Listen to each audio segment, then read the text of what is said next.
ලෝකයේ සෑම රටකින්ම පාහේ එකිනෙකට වෙනස් අද්භූත ස්ථාන වගේම සිද්ධි වාර්තා ඕනෑතරම් අපි අහලා තියෙනවා.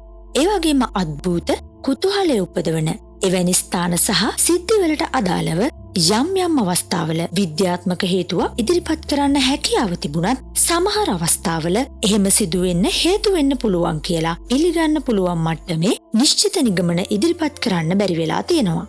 අද අපි අරගෙන ආවේ ඒ වගේ තාමත් මේ සිදුවීම මොකක්ද කියලා හිතාගන්න බැරි විද්‍යාත්මක හේතුවක් ඉදිරිපත් කරන්නත් හැකියාවක් නොලැබුණු සිද්ධියක් සම්බන්ධ ස්ථානයක් ගැන. එහෙමනම් ආරාධනා කරනවා කරැඳී ඉන්න විශ්වයේ රස පිරුණු තැන් සොයා චාරිකාවේ දෙන්න විශ්ම තතු සමග.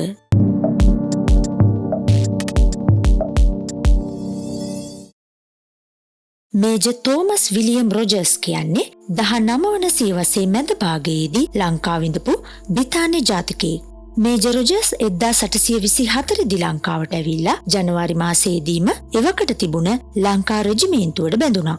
1824 දී ලුතිනන්ට් වරයෙකු විදියටත් 1826 දී සහකාර නිලධාරියෙකු විදියටත් 1827 දී කපිතාන්වරයෙකු විදියටත් රාජකාරි කළා. ඒ වගේම ඔහු ඉතා දක්ෂ පරිපාලකයෙක් බව තමයි ඉතිහාසයේ සඳහන් වෙන්නේ. 1834 දී මේජර් රොජර්ස් බදුල්ල ප්‍රදේශය අත්පත් කරගනිද්දී ඒ ප්‍රදේශයේ ජනගහනය මදි බව නිසාම වනසතුන් භූමිය අත්පත් කරගෙන තිබුණා. විශේෂයෙන්ම අලියතුන් විශාල වශයෙන් මේ ප්‍රදේශයේ ඉඳලා තියෙනවා. මේ අලියතුන් ගොවීන්ගේ බවභෝග විනාශ කරන නිසා ගොවීන් කැමති වෙලා තියෙනවා දඩයක්කාරයෝ ඇවිත් වනසතුන් දඩයම් කරන එකට.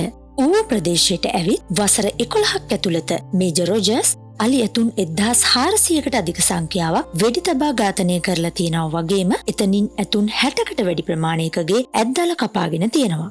මේ කාලයේදී ඔහුගේ නිවසේ ඇතුළත වැරන්ඩාවේ සෑම දොරකම් පාහේ ඇද්දල වලින් සරසලා තිබුණා කියලා ඉතිහාසයේ සඳහන් වෙනවා. මුලින් කිව්වා වගේ මේ පළාතේ අලියතුන් භෝගවලට හානි කරන නිසා දඩයක්කාරයන් විසින් වනසතුන් දඩයම් කිරීම ගැන ගොවියන්ගේ හිතේ කැමැත්තක් තිබුණත් දිගින් දිගටම අලියතුන් විශාල වශයෙන් කුරිරු විදියට ඝාතනය වීම පිළිබඳ නම් කැමැත්තක් තිබුණේ නැහැ. ඒ කාලයේදී රටේ සිංහල බෞද්ධයන් මෙම තේජාන්විත අලියතුන් බහුල වශයෙන් ඝාතනය වීම කොච්චර පිළිකුල් කරාද කියනවනම් සිංහල පුද්ගලයන් කවුරුවත් මේජර් රොජර්ස්ට සේවය කරන්න කැමති වුණේ නැහැ.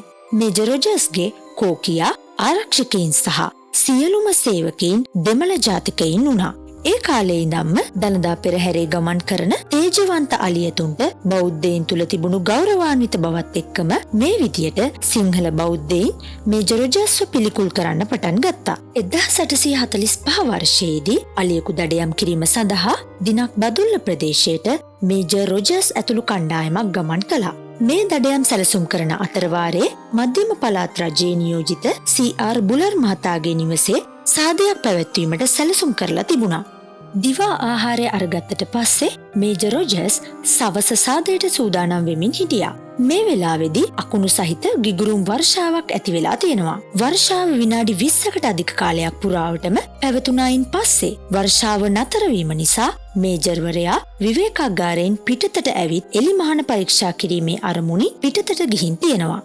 ඒ මේජර් තෝමස් විලියම් රොජර්ස්ගේ මිතුරන් ඔහු දුටු අවසාන අවස්ථාවයි. වර්ෂාව පායා තිබූ අවස්ථාවක වුණත් එකවර වැදුණු විදුලි සැරයකින් මේජර් රොජර්ස් අඟුරු බවට පත් වෙලා තිබුණා. කොච්චර භයානක විදියේ ඉරණමකට මේජර් රොජර්ස්ට මුහුණ දෙන්න සිදු වුණාද කියනවනම් එකවර සිදු වුණු මේ බිහිසුණු මරණය නිසා ඔහුගේ මිතුරන් සහ සේවකයින් භීතියට පත් වෙලා තියෙනවා. නමුත් ඉතිහාසයේ දැක්වෙන විදියට සිංහල බෞද්ධ ජනතාව මේන් පුදුමයට පත් වූ බවක් පෙනෙන්නට නම් නැහැ. මොකද ඔහු කළ අපරාධයට දඬුවම වශයෙන් අකුණු සැරයකින් මිය යන බවට ස්වාමින් වහන්සේ නමක් මේ සිදුවීමට මාස 8කට පමණ පෙර ප්‍රසිද්ධියේම මේජර් රොජර්ස් හට කියලා තියෙන බවත් සඳහන් වෙනවා. ඔහුගේ දේහයේ ඉතිරි කොටස් නුවර එළියට අරන් ගිහින් කුඩා පල්ලියක සොහොන් බිමක තැන්පත් කරලා තියෙනවා. 1845 ජුනි 7 වන සෙනසුරාදා හපුතලේ පාස් බංගලාවේදී අකුණු සැරවැදී මිය යන විට මේජර් රොජර්ස් 41 වෙනි වියේ පසු වුණා. කොහොම වුණත් ශාපය එතනින් අවසන් වුණේ නැහැ. එම මරණය සිදු වී මාස 2ක් පමණ ගත වුණායින් පස්සේ මේ සොහොන් ගලට නැවත අකුණු සැරවැදී ඇති බවට ලැබුණු ආරංචියත් එක්ක හැම කෙනෙක්ම තිගැස්මටපත් වුණා.